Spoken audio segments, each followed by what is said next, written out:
He Can Who Thinks He Can, by Orison Swett Marden. Chapter 1. He Can Who Thinks He Can.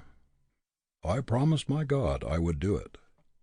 In September 1862, when Lincoln issued his preliminary Emancipation Proclamation, the sublimest act of the 19th century, he made this entry in his diary: I promised my God I would do it. Does anyone doubt that such a mighty resolution added power to this marvelous man, or that it nerved him to accomplish what he had undertaken? Neither ridicule nor caricature, neither dread of enemies nor desertion of friends, could shake his indomitable faith in his ability to lead the nation through the greatest struggle in its history. Napoleon, Bismarck, and all other great achievers had colossal faith in themselves. It doubled, trebled, even quadrupled the ordinary power of these men. In no other way can we account for the achievements of Luther, Wesley, or Savonarola. Without this sublime faith, this confidence in her mission, how could the simple country maiden, Jeanne d'Arc, have led and controlled the French army?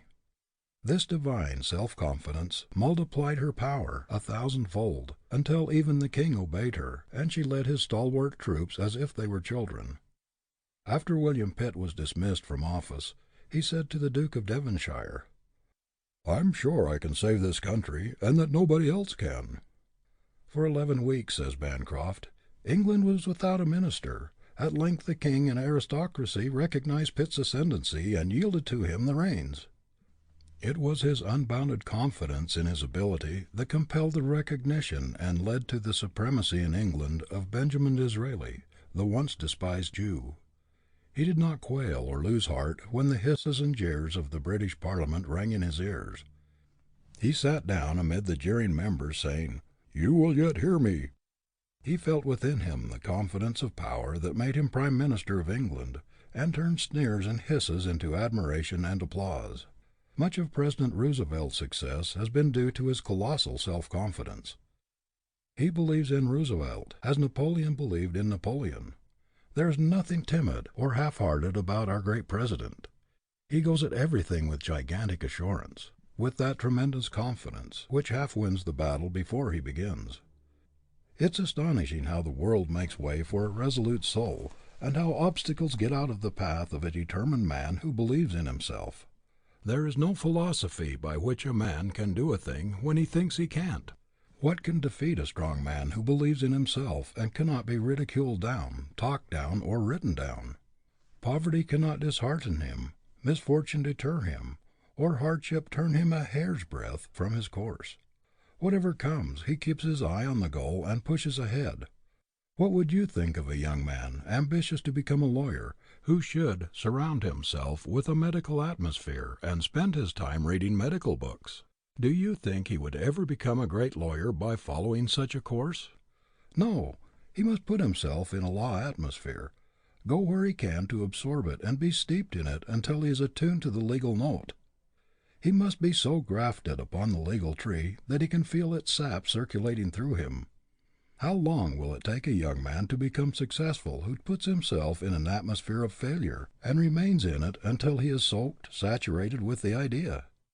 How long will it take a man who depreciates himself, talks failure, thinks failure, walks like a failure and dresses like a failure, who is always complaining of the insurmountable difficulties in his way, and whose every step is on the road to failure? How long will it take him to arrive at the success goal? Will anyone believe him or expect him to win?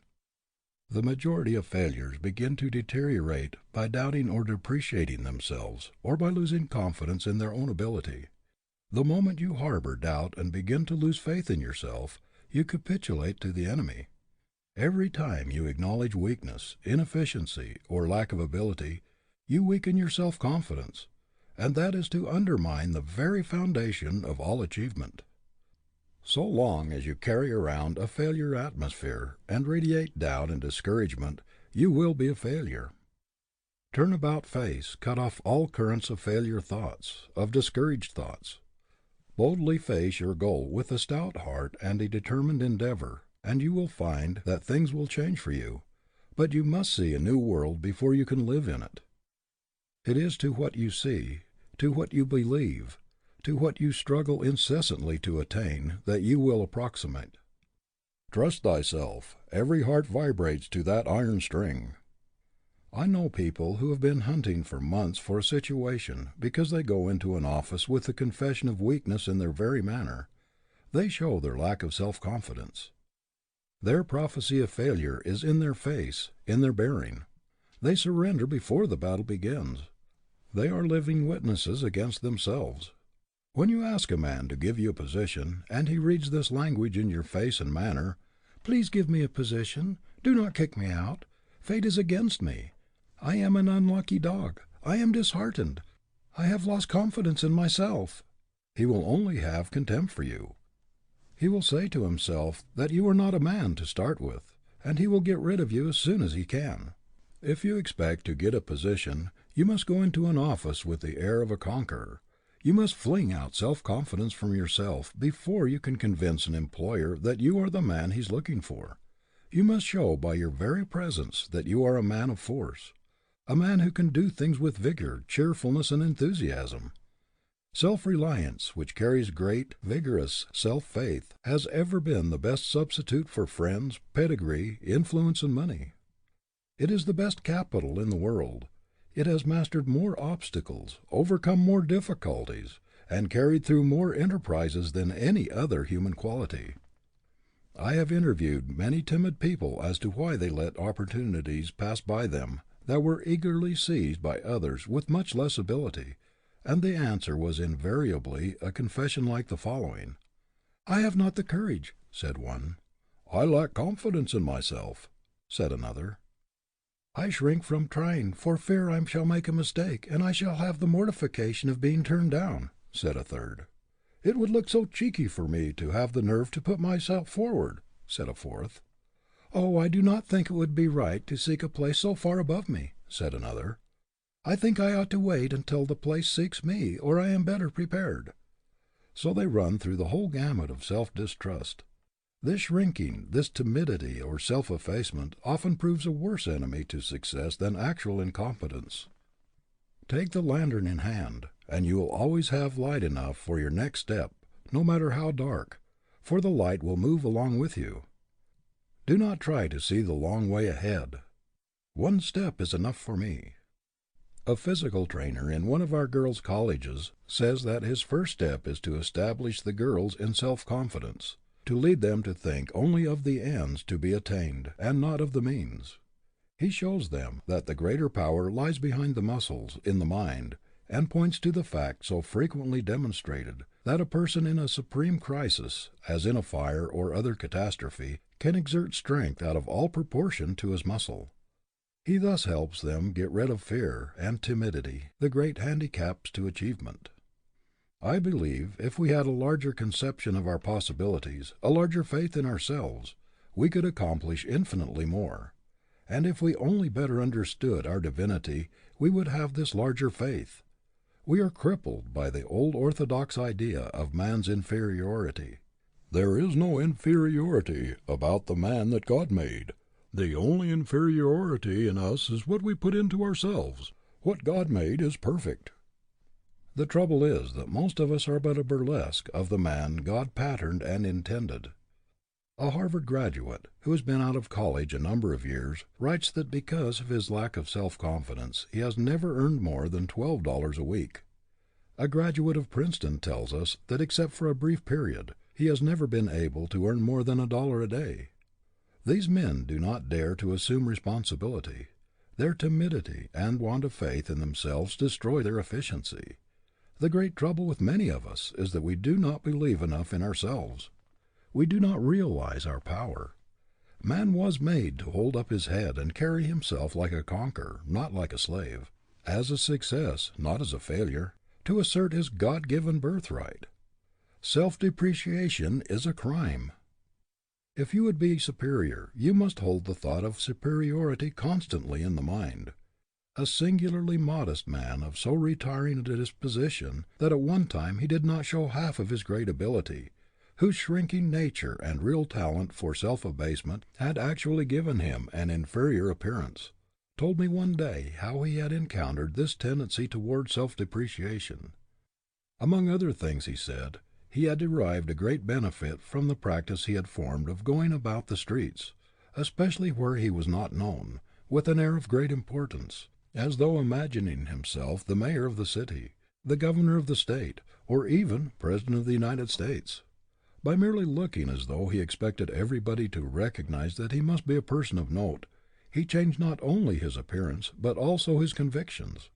It raised him immeasurably in his own estimation. It had a marked effect upon his whole character. Where once he walked through the streets shrinking from the gaze of others, and dreading their scrutiny, he now boldly invites, even demands, attention by his evident superiority, for he has the appearance of one whom people would like to know. In other words, he has caught a glimpse of his divinity. He really feels his superiority, and his self-respecting manner reflects it. Be sure that your success will never rise higher than your confidence in yourself.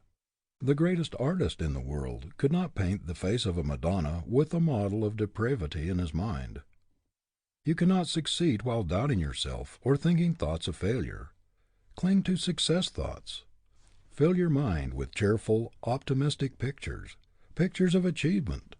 This will scatter the specters of doubt and fear and send a power through you which will transform you into an achiever.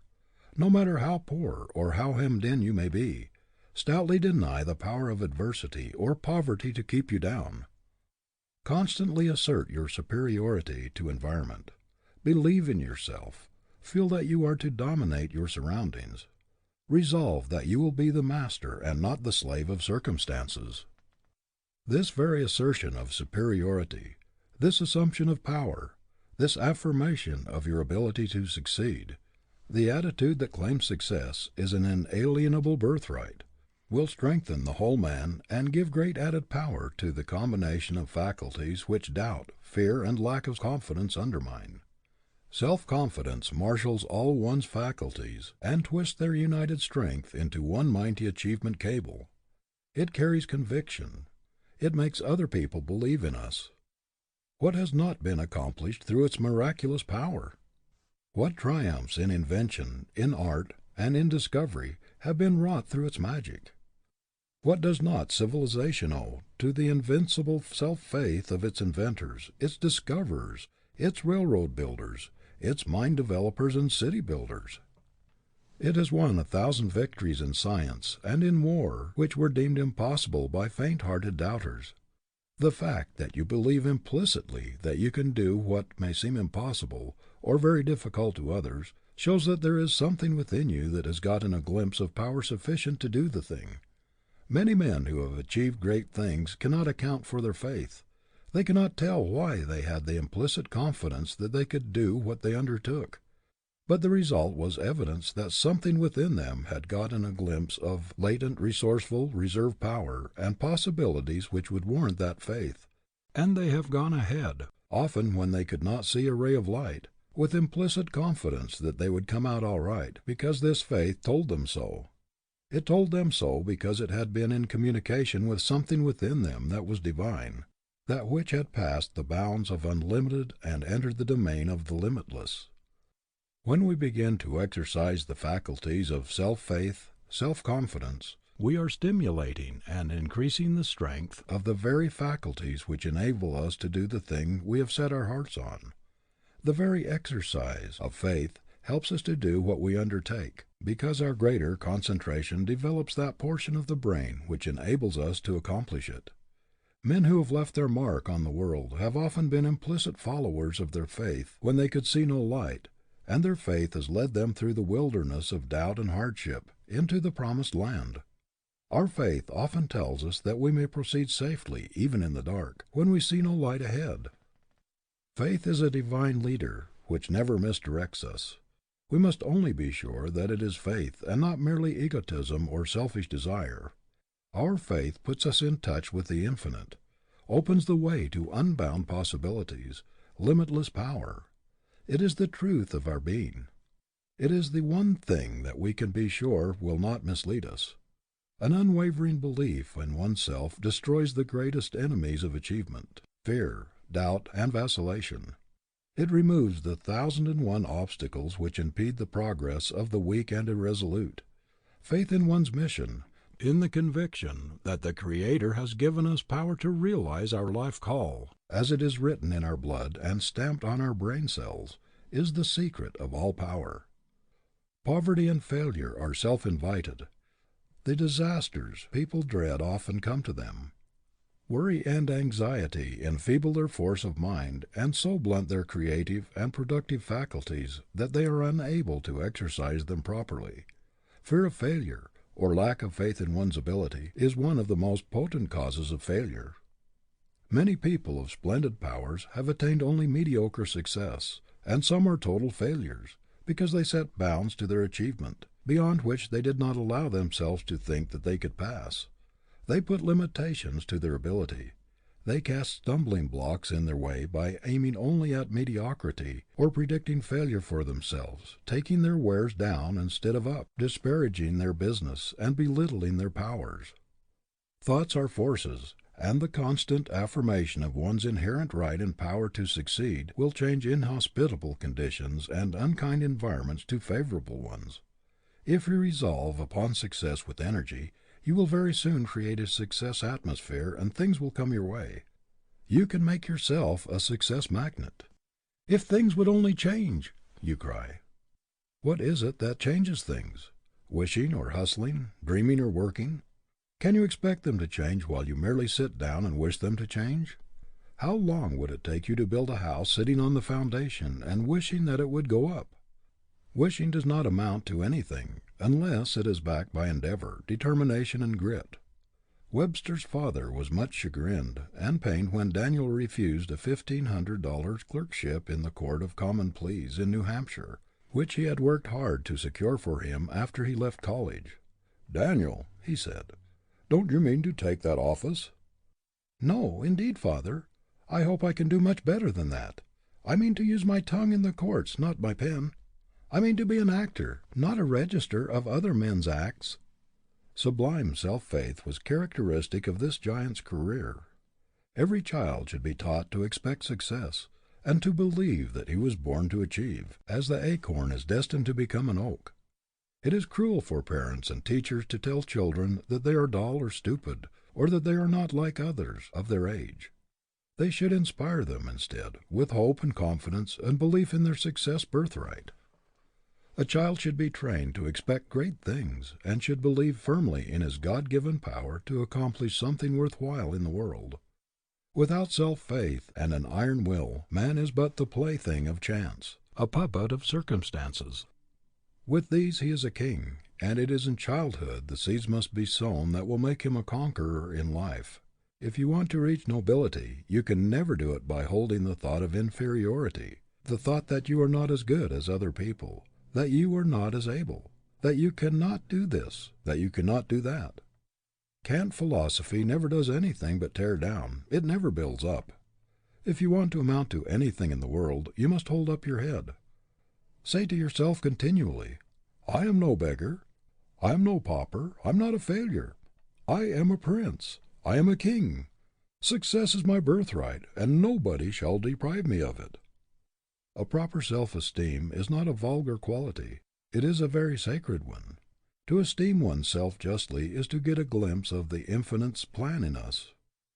It is to get the perfect image which the Creator had in mind when He formed us, the complete man or woman, not the dwarfed, pinched one, with lack of self-esteem or of self-confidence seized.